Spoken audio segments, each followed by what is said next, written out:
Hello, everyone, and welcome back to the podcast. I'm your host, Ajoe21love, here with the recent episode of Sorts of the Topics, episode number 89. Some stuff to talk about as we gear towards this spring, sort of, I guess you can say, with the lockout of the MLB and so a number of days till the scouting combine and then the draft. There's a bit of a skid period, but still some good stuff to talk about. UFC 272 is Saturday night between Covington and Harden Masvidal. Damn good fight. Grudge match and the main event. Got some stuff about James Harden, John Morant, but some good stuff here. But thank you for joining me. If you're new to the podcast and if you want to see more of these sports movie topics videos, find those on the homepage and the subscription box in the corner. And I'm your host, Ajoe21love. But my first attention to detail when it comes to sports is NFL news and football. So, first bit of news is about Ali Marpet. Ali Marpet, the stud 7-year offensive lineman for the Buccaneers, has decided to call it quits after only 7 seasons and is only 28 years old. So, very early retirement, but for O lineman, you really never know.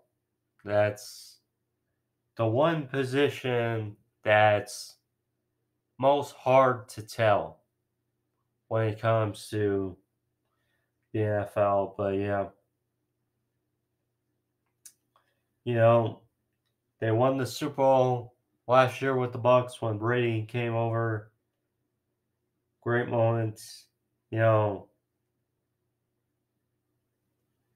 Only one Pro Bowl, but still was a stud. His story coming from Division III football to be one of the better O linemen in football for the last number of years. And it's unfortunate that he's calling quits early or still on the back early side before 30, but still solid career and a heck of 7 years for Ali Marpet. But for the Bucs, it's not been a pretty start for the start of the offseason. First, Tom Brady retires, and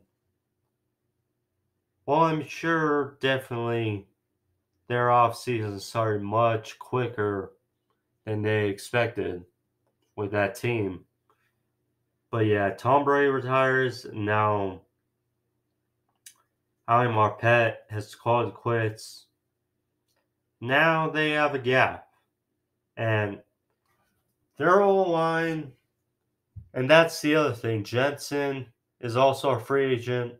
So that interior of the O-line is pretty a little bit in question. I mean, but I'm sure they'll re-sign Jensen.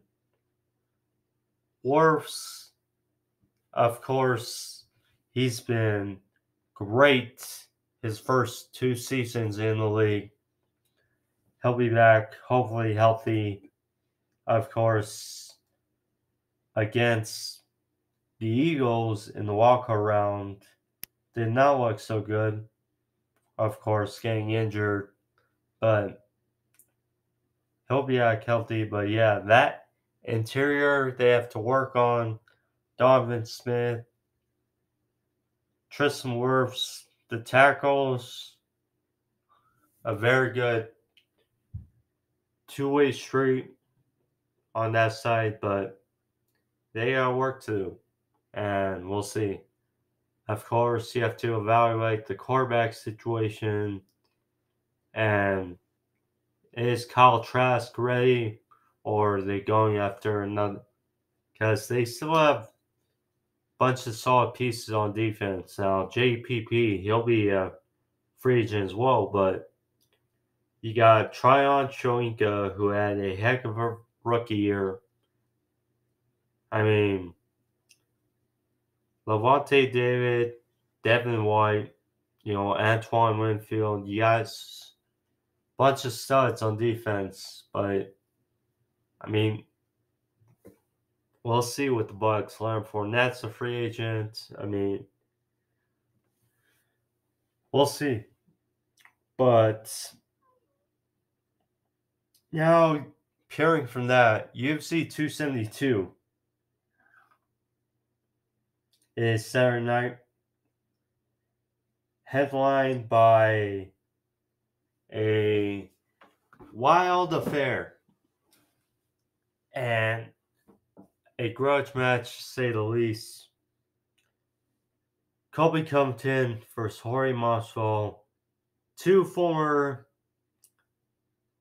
teammates of American Top Team, the currently number 1 ranked Covington versus number 3 ranked Jorge Masvidal. I mean, this is just gonna be a heck of a fight. I mean, both had their shots at the ranked champion Kamaru Usman. The fights with Covington were very grueling, and of course with Masvidal, the first fight was on short notice, very short notice, and the second fight,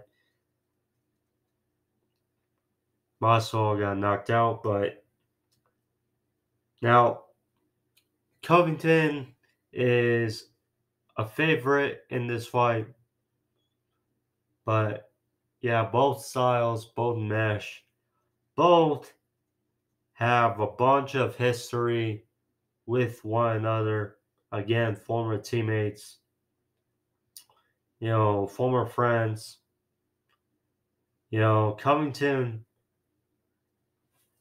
as much as people give him slack for his character, for his shtick, he is one of the best fighters you'll ever see.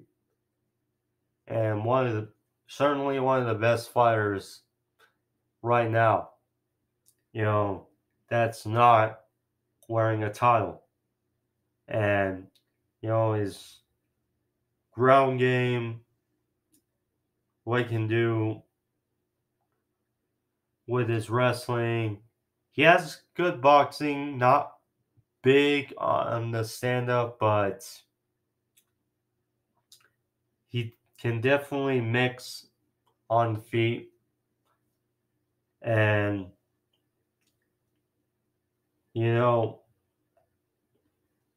credit Robbie Lawler was on the back nine of his career, but seeing how he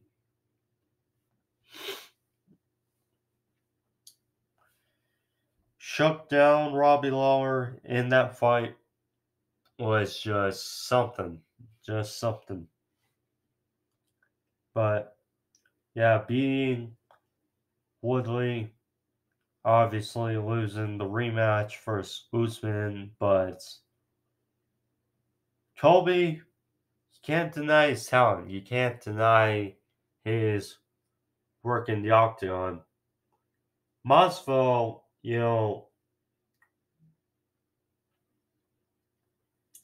really, ever since his resurgence with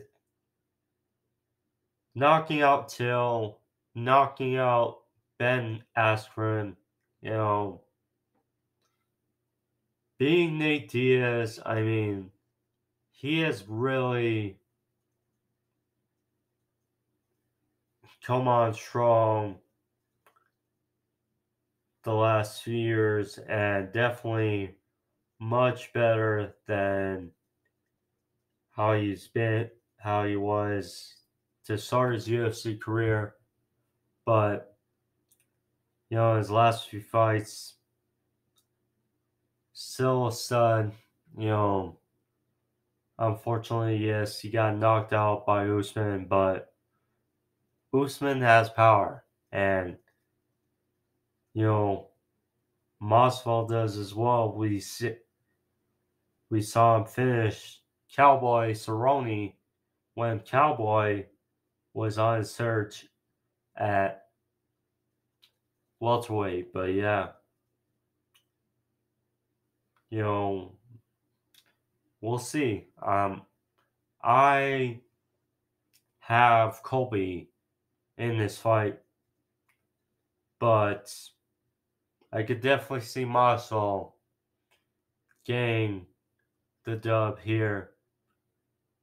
The only crime is that both these guys have lost twice to Usman, and you know it's gonna be a real question to see who takes that next step at another possible top shot in the future.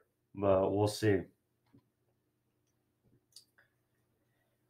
Also of note, Rafael dos Anjos was supposed to face former lightweight champion Rafael dos Anjos was supposed to fight Rafael Fiziev, who's been stringing some nice wins together lately. Unfortunately, Fiziev, sorry for butchering his name, but he got hurt. So instead, stepping in is Hanato Moicano in a catchweight bout at 160. But yeah, it should be a heck of a fight nonetheless. Moicano is no slouch, and against Dos Anjos should be interesting.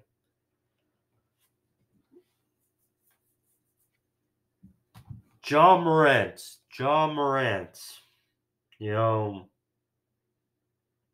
I mean, he has already done wonders for the Memphis Grizzlies.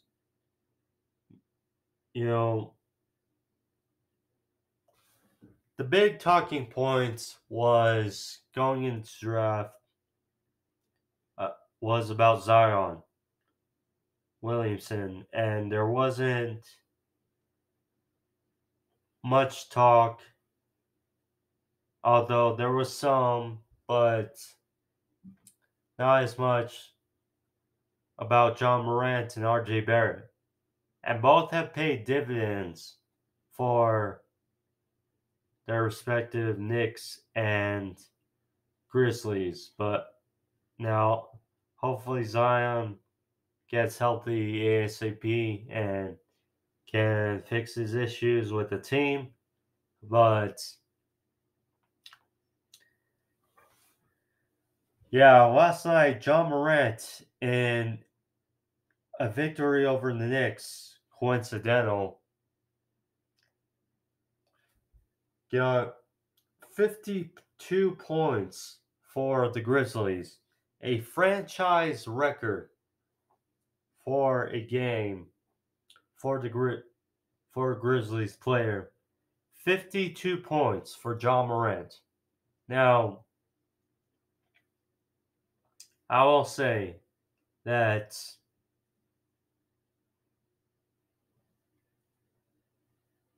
he's not my favorite to be the MVP for the NBA, but he's definitely up there. I mean, if I had to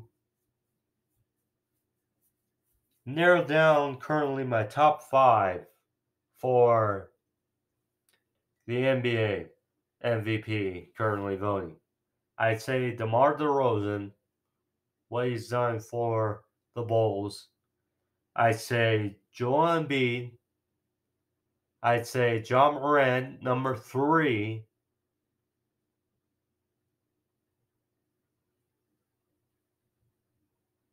Giannis, number 4. And Jokic, number 5. That's who I would rank for my top 5. Now, I get Joel Embiid has had so far a terrific season for the Sixers, but considering where the Bulls were last year, they didn't even get to make a play for the play-in tournament. But, you know, and it's unfortunate, but Lonzo will hopefully be back this month. But, yeah, we'll see. But them bringing in DeMar DeRozan and Lonzo just made one of the better 4 sums of the NBA with Vucevic, Levine, DeRozan, and Lonzo now. But DeRozan, he had a streak snapped, but he joined a minimal list of players that scored 8 straight 35 plus point games. And, DeRozan, yes, he got kind of a bad rap with the Raptors, with them being good but not great, and obviously trading him to the Spurs, getting Kawhi, and winning the title. I mean, yeah, it was unfortunate he did okay with the Spurs, but now this season with the Wolves, he is just on fire, on fire. And, you know, it's difficult when you put the NBA MVP conversation together, but there are some guys you can definitely put in. But as I mentioned, DeRozan, Joel Embiid, Ja Morant, Giannis, and Jokic are my top 5 for the MVP voting. And I didn't even mention, say, Luka, Devin Booker. He deserves some votes as well. I mean, just like, it's crazy. Donovan Mitchell, you know, I would put him in the class as well. I mean, Jimmy Butler. I mean, it's going to be, it's difficult, really, when putting the list together, but yeah, John Morant definitely deserves to be up there in the NBA MVP conversation. And speaking of the Sixers and Joel Embiid's team, James Harden, who was involved in the huge trade of the NBA trade deadline between the Sixers and the Brooklyn Nets, where he was sent to Philly, and he has certainly done very well for the Sixers in his first couple games with the team. You know, over 20 points for Timberwolves, and then the other game last night, I forgot who they faced, but James Harden seems to be fitting in nicely with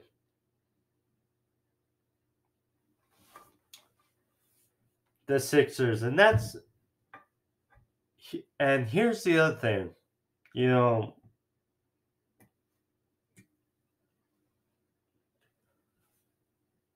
KD, Harden, and Kyrie all together, you only expect good things. And once the injuries started to happen, the issues started to come unglued. They did not make the Eastern Conference Finals, and that's when really the issues started to become what they were. You know, Kyrie not vaccinated, you know, but one other issue, and I don't think people took in consideration as well with this trade when it happened. We love Steve Nash. Steve Nash was a heck of a player in the NBA during his time, and here getting his due as a coach with the Brooklyn Nets, you know, it's been good thus far, but it has been, you know, blowing it out of the water. Doc Rivers, who has gotten a bunch of slack over for his teams the last few years, is a better coach currently than Steve Nash. And I know people say all the time that the NBA is a players' league, but at the same time, coaches do matter to an extent. We see what's happening currently with the Lakers, and that's hand in hand with both.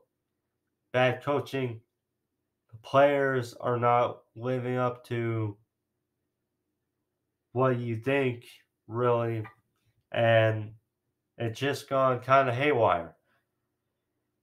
But yeah, good for James Harden. I mean,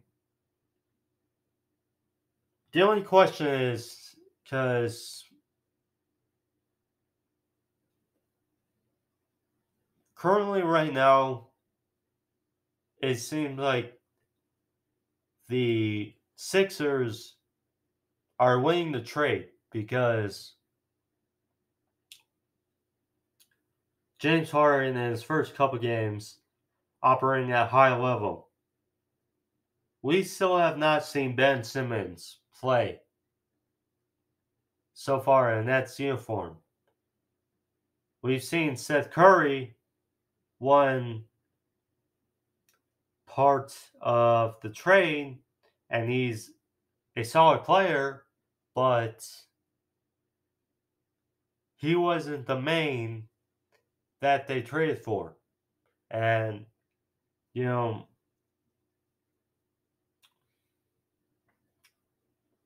you know, Kyrie with with the mandate for New York being lifted, you know,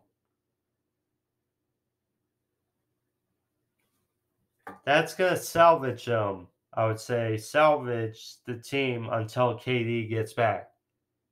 But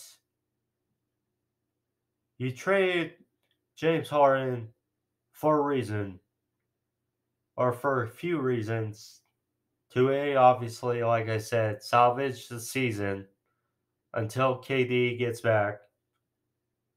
And B, for Ben Simmons and Seth Curry. And we've seen Seth do well. We have not seen Ben Simmons. And until we do, Philly's looking at its trade looking like they got a smirk on their face, I would say. Well, we'll see, I guess. We'll see how it all ends in fairness, but we'll see. But nonetheless, that's it for the episode, guys. I hope you guys enjoy it. A solid episode. Usually, I get sports lovely topics out around afternoon time, but um, nonetheless, a little later today, but still, all in all, good episode. Hope you guys enjoyed it. If you did, click that like. Also, click that subscribe if you want to see more, of course. Episodes on the homepage, and click that notification bell to find out when my videos get posted. But thank you all. Be safe. Be back next week. Episode number 90 for sports overview topics. Thank you all. Be safe. Peace.